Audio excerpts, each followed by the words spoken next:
When we sit down on the couch to watch a movie or maybe a new television show, there is this underlying unspoken assumption that what we're seeing on the screen is an objective reality. Right, yeah. Like it's just a window. Exactly, a window.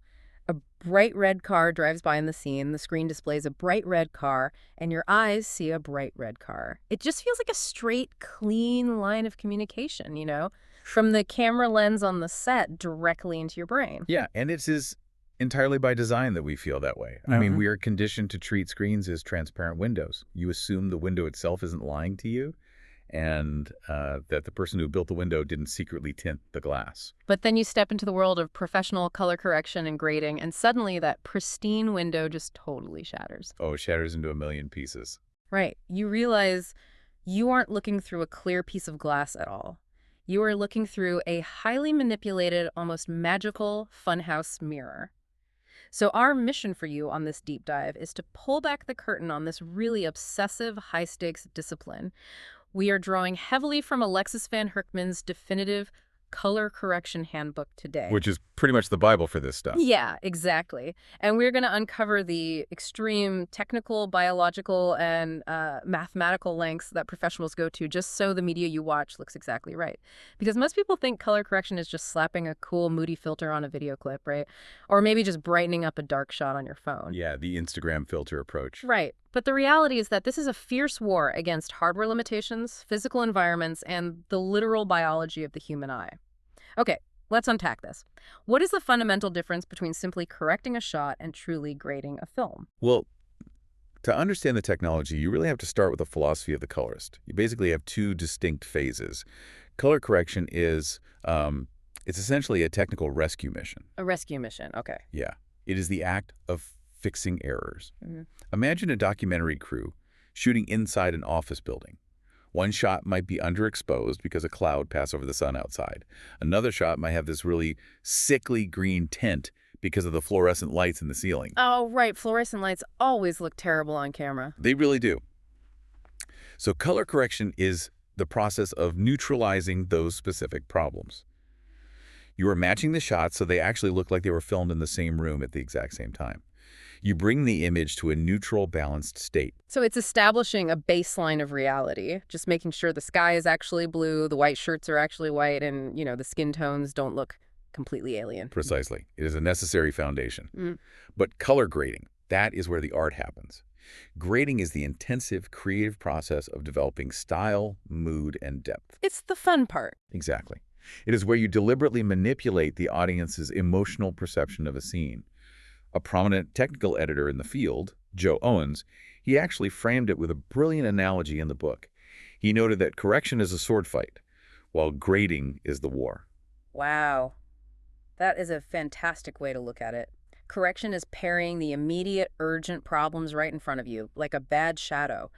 But grading is the massive campaign to win the viewer's emotional response over a 2-hour runtime. And winning that war is incredibly difficult because of how fragile digital video actually is. I mean, the industry operates on what is called a display-referred workflow. Display referred, meaning it relies on the screen. Yes, exactly. Think about traditional film photography. When you develop a photo, the colors are baked into the physical object. You hold it in your hand and the color is simply there. Digital video is completely different. Because it's just data. Right. The color fidelity relies entirely on the monitor it is being viewed on.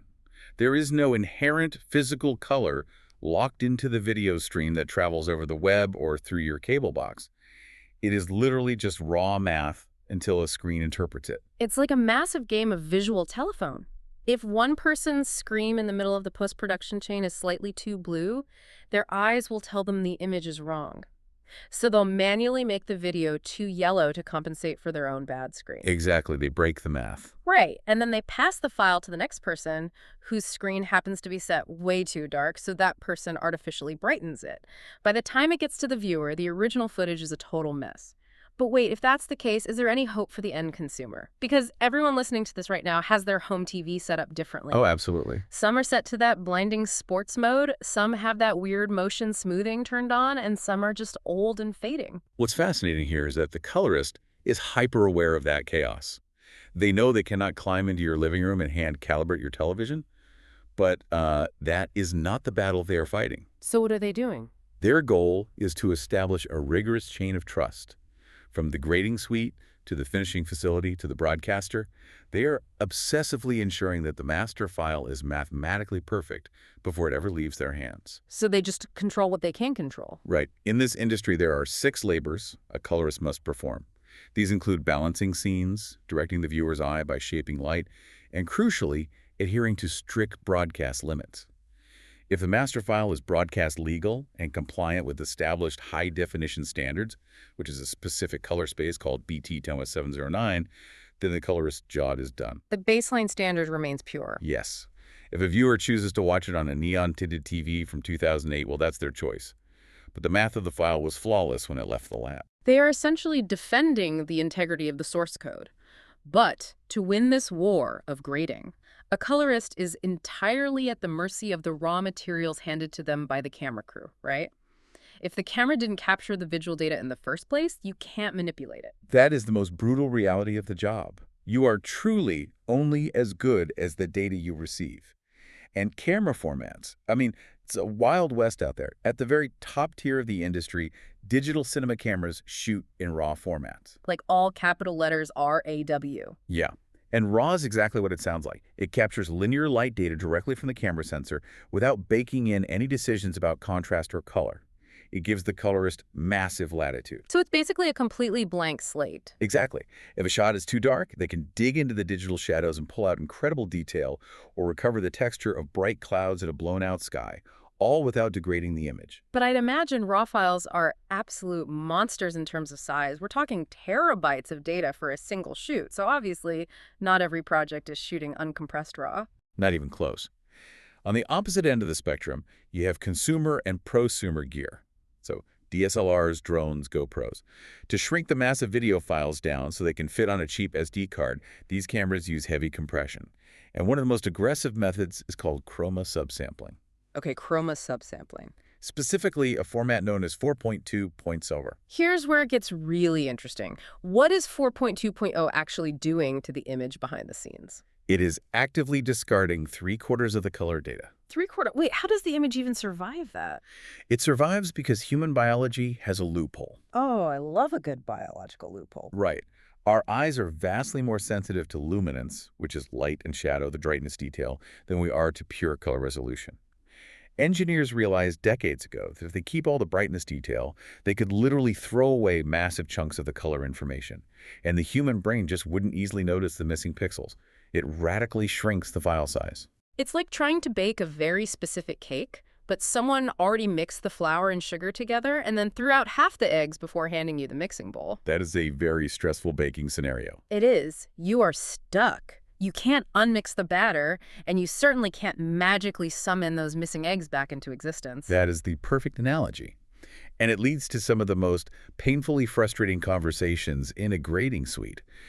A director will come in with footage from a highly compressed GoPro that was strapped to the hood of a stunt car, right? And they'll place it right next to pristine, uncompressed RAW footage shot on a $50,000 ARRI Alexa Cinema camera. Oh, no. And they will point at the screen and confidently tell the colorist, make them match. Which is physically impossible. You don't have the eggs to make the cake. You really don't. If you try to push the colors too aggressively on a 4.2.0 file, the illusion breaks. The image literally falls apart. You start seeing terrible digital noise banding across the skies where smooth gradients turn into chunky stripes and just blocky artifacts everywhere. And I bet people try to find workarounds for that all the time. Oh, constantly. A lot of amateur filmmakers think there's a cheat code here. They assume you can just preemptively convert that highly compressed 4.2.0 file into a robust, uncompressed 4.4.4 file before you bring it into the color software to somehow fix the problem. But you can't restore what's already gone. Exactly. All you are doing is taking the severely limited data you have and dumping it into a much larger digital container. It doesn't magically invent missing information. It just takes up more hard drive space. Okay, so knowing how destructive that compression is, cinematographers try to protect their data while still managing file sizes. And they do this by shooting in what are called log or flat profiles. I have actually been on a set and seen this. You look over at the director's monitor and the live image looks absolutely awful. It's terrible, right? Yes, it's washed out, it's totally gray, there is zero contrast, and the actors look completely lifeless. Well, it looks lifeless to the naked eye because it is fundamentally unnatural. But to a colorist, a log-encoded image is a beautiful thing. It functions essentially as a digital negative. How does that work? What the camera is doing is mathematically compressing the contrast curve. It takes the brightest highlights and squashes them down, and it takes the darkest shadows and lifts them up. This crams the maximum amount of image data into the camera's bit depth limits without permanently clipping anything off. So it's saving the extremes. Exactly. It prevents a bright sky from turning into a solid block of unrecoverable white pixels, and it stops a dark alley from becoming a solid block of unrecoverable black pixels. When the colorist receives that flat, ugly image, they manually stretch that mathematical curve back out, and all that rich, hidden detail comes rushing back to life exactly where they want it. So we have the raw data. The colorist has their digital negative, and they are ready to craft the perfect look. The everything we just talked about means absolutely nothing if the window you are looking through, the monitor on the desk, is lying to you. The display is the colorist's most vital tool. And, ironically, it is also their most treacherous. Professional reference displays are completely different beasts from the televisions you buy at a big box store. They are highly calibrated scientific instruments. Right. And the technologies fighting for dominance in these suites, like LCD, plasma, and OLED, all have wildly different physical properties. I always hear about OLED being the ultimate holy grail for home theaters. The contrast is genuinely stunning. OLED stands for Organic Light Emitting Diode. Unlike a traditional LCD monitor that relies on a big backlight shining through a panel, an OLED screen controls light at the pixel level. So it's microscopic control. Yes, it can turn individual pixels completely off. So when the screen needs to display black space in a sci-fi movie, it emits zero light in those areas. The black levels are absolute. This creates a real-world contrast ratio of about 5,000 to 1, which makes the image look incredibly vivid, almost like looking through stained glass. But there's a massive catch with OLEDs. The book introduces this physical phenomenon called metamerism failure. Yes, and this is where physics and biology collide in a really frustrating way. To achieve those incredibly vibrant colors, OLED displays rely on highly pure, incredibly narrow bandwidth, primary spectral light sources for their red, green, and blue pixels. This sounds intense. It is. They are firing very specific, sharp spikes of colored light. The problem is that human biology is not standardized. The lenses in our organic eyes naturally yellow slightly as we age. Furthermore, the macular pigment in our retinas varies drastically from person to person. Wait, hold on. Are you telling me that a 25-year-old director and a 50-year-old colorist could be sitting side by side staring at the exact same $30,000 OLED screen, and they are literally seeing two different colors? Absolutely. That is wild. The older colorist might see a perfectly neutral gray, while the younger director complains that the image had a faint magenta cast. Both of them are telling the truth about what their brains are registering, solely because of the age and specific biology of their eyeballs reacting to those narrow bands of light. How do you even begin to do your job if you can't trust the eyes of the person sitting next to you? This raises an important question. How do we objectively measure color if our perception is entirely subjective? Right, you need a referee. Exactly. And this is where the industry relies on the CIE 1931 Standard Observer Model. Back in the late 1920s and early 1930s, scientists conducted massive color matching experiments on human subjects to map out an average mathematical model of human vision. So they built a mathematical average eyeball. Essentially, yes. Today, we use incredibly sensitive hardware probes called spectroradiometers. We stick these probes directly onto the OLED screen. The probe measures the light coming off the display and calculates it against that CIE 1931 mathematical model. The machine can confidently declare that the color being displayed is a flawless, objective mathematical match to the broadcast standard. And that measured mathematical match is called a metamer. Correct. So the machine proves the screen is outputting the correct color. Case closed, right? We can all go home. You would think so. The machine says it is a perfect metamer. But because the specific wavelengths of light used by the OLED are so incredibly narrow, that metamerism fails as soon as it interacts with the organic variance of actual human eyes. Because our eyes aren't the mathematical average. Right. The machine insists it's a match, but the human sitting in the room We'll look at the OLED, then look at an older LCD screen next to it, and swear the colors don't match. It highlights the profound fragility of this entire process.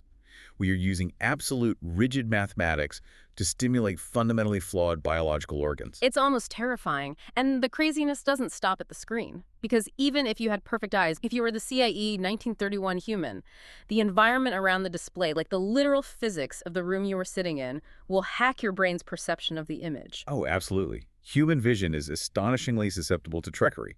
To understand why, you have to look at how the eye routes information to the brain. We have rod cells, which detect luminance, so lightness and darkness, and we have cone cells, which detect color. Right, rods and cones. Yeah, and these cells pass their information along to ganglion cells in the retina. Because luminance and color are processed in slightly different ways, and because our visual system is really designed to help us survive in changing lighting conditions in nature, our brain makes constant subconscious adjustments based on context. So if you are listening to this right now, look at the wall behind your computer monitor or your TV. If that wall is painted bright blue, or if you have a harsh, warm lamp sitting right next to the screen, your brain is actively altering how you see the image on the TV before you are even consciously aware of it. Exactly. There is a well-documented psychological phenomenon called the Bartolson-Brenneman effect. The Bartolson-Brenneman effect. Yes. It proves that the perceived contrast of an image actually increases if the ambient lighting around the screen is brighter. Think about what that means for a colorist. If they work in a room that is brightly lit, the black levels on their monitor will look deeper to their brain than they actually are. So they'll think the image has plenty of contrast. Right. Believing the shadows look fine, the colorist won't add enough contrast to the video file. Right. Later, when you watch that same file in your dark, moody home theater, the image will look completely washed out and muddy. Because they graded it for a bright room. So to fight this, color suites essentially have to become sensory deprivation tanks for the eyeballs. They strip away every single environmental variable so the colorist's brain isn't tricked by a colorful couch or a bright window. The design of a professional grading suite is obsessively standardized. The wall directly behind the monitor, the surround wall, must be painted exactly 18% neutral gray. Why 18% specifically? I mean, why not 50% gray? Because human vision perceives brightness logarithmically, not linearly. Yeah. 18% reflectance actually looks like middle gray to our eyes. And they don't just use any gray paint from a hardware store. Of course not. That would be too easy. Way too easy. They use specific chemically mixed Munsell N7 or N8 paint, which is spectrally flat. It reflects all wavelengths of light equally, ensuring there are absolutely zero hidden warm or cool tones in the pigment. Furthermore, the lighting in the room cannot be arbitrary. Right. The surround lighting bouncing off that gray wall must be strictly measured to 1 to 10% of the display's peak white level. And the light bulbs themselves must emit exactly 6500 Kelvin, known as D65, which perfectly mimics the color temperature of noon daylight. And I imagine they have to ensure absolutely no light from those bulbs hits the front of the monitor itself. Absolutely none. Any stray light hitting the glass of the screen causes what are called veiling reflections. It washes out the black levels, completely destroying the colorist's ability to accurately judge shadow detail. The room has to be meticulously controlled. It sounds exhausting. It is. Imagine a facility has a bright orange couch in the back of the room for clients to sit on. The ambient light in the room will bounce off that orange couch and enter the colorist's eye. The colorist's brain will automatically, subconsciously compensate for that orange light by perceiving the monitor as being slightly blue. Oh my gosh. The colorist will then unconsciously add warmth to the footage to fix it, accidentally baking an incorrect orange color cast into a massive Hollywood blockbuster. The physical room is as much a precision instrument as the computer. Okay, let's say you do everything perfectly. You get massive, uncompressed raw data files. You buy a $30,000 OLED reference monitor. You paint your room with the magic 18% spectrally flat gray paint. You install the 6500 Kelvin bulbs. You block out all the sunlight, and you throw the orange couch in the dumpster. You are finally safe, right? No, because physics is relentless. Of course it is. Even the perfect physical hardware of the screen will degrade over time. The backlights slowly dim, the phosphors or organic diodes shift and drift in their color accuracy as they are used. You can never trust a piece of hardware to remain static. The only way to anchor this entire, fragile, biological, hardware-dependent system is through pure mathematics. So what does this all mean? How do you actually fix a screen that is physically drifting away from true color over time? You calibrate it relentlessly using three-dimensional lookup tables, or 3D LUTs. A colorist will place that highly sensitive probe over the center of the screen. Specialized color management software will then flash thousands of specific color patches onto the display. Like test patterns. Yeah, pure reds, deep blues, complex nuanced skin tones. The probe measures exactly what the screen is physically outputting, and the software mathematically compares that to what the screen should be outputting according to the broadcast standard. And then the software builds a universal translator to fix the gap, a 3D LUT. Think of a LUT as a massive mathematical 3D cube. Picture a Rubik's Cube, but instead of 3 by 3, it's a 16 by 16 by 16 grid of data points mapping out every color. That's exactly what it is. So the software calculates that if the aging monitor is accidentally displaying a red that is 2% too yellow, the LUT will permanently intercept the video signal from the computer and push that specific red 2% toward magenta before it ever hits the screen. It perfectly cancels out the monitor's physical flaw in real time. If we connect this to the bigger picture, this real-time mathematics is the final anchor. And a 3D LUT doesn't just fix broken monitors, it can mathematically map the exact limits of entirely different display technologies. What do you mean? For example, a theatrical digital cinema projector uses a massive color space called DCI-P3. It can display incredibly deep greens and reds, but a home television uses a much smaller color space called BT.709. Colors that exist in the theater simply cannot exist on your TV. So they just clip off. If you aren't careful, yes.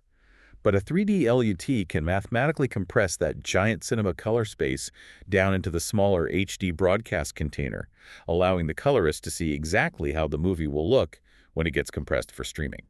And you can even use these mathematical cubes to simulate history, right? A LUT can be built to calculate exactly how physical analog film grains would chemically react to digital light, simulating the exact look of printing digital footage onto physical Kodak film stock and showing it to the colorist on the monitor in real time. It's absolutely staggering. It is the only way to ensure the chain of trust we mentioned at the very beginning actually holds up. If the colorist's monitor is mathematically calibrated to an objective standard via a LUT, and the broadcast network's monitor thousands of miles away is mathematically calibrated to that exact same standard, the illusion is preserved across the entire globe, regardless of the facility. So let's take a step back and recap this unbelievable journey. We started with the war of grading, trying to impose deep emotional resonance onto raw data. We navigated the brutal limitations of digital video formats, where compressed files toss away vital color data just to save space. The missing eggs from your cake. Yes, the missing eggs. We explored the biological quirks of our own eyes, failing to agree on insanely expensive OLED screens, the obsessive need for 18% gray sensory deprivation rooms just to stop our brains from hallucinating color casts, and finally, the complex mathematical 3D cubes that run in the background, holding this entire fragile illusion together against the relentless decay of physical hardware. It is a monumental, obsessive effort, entirely dedicated to ensuring that the audience never notices any of it is happening. That is the magic of it.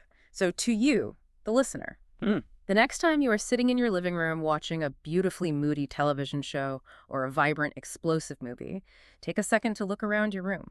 Notice the color of your walls. Notice the brightness of your lamps. Look at the age of your TV screen. You now know exactly how much hidden science, intensive math, and biological trickery went into making sure your brain felt the exact right emotion from those glowing pixels, despite all the environmental chaos surrounding you. It does leave you with one final, lingering concept to ponder, though. Oh. Yeah.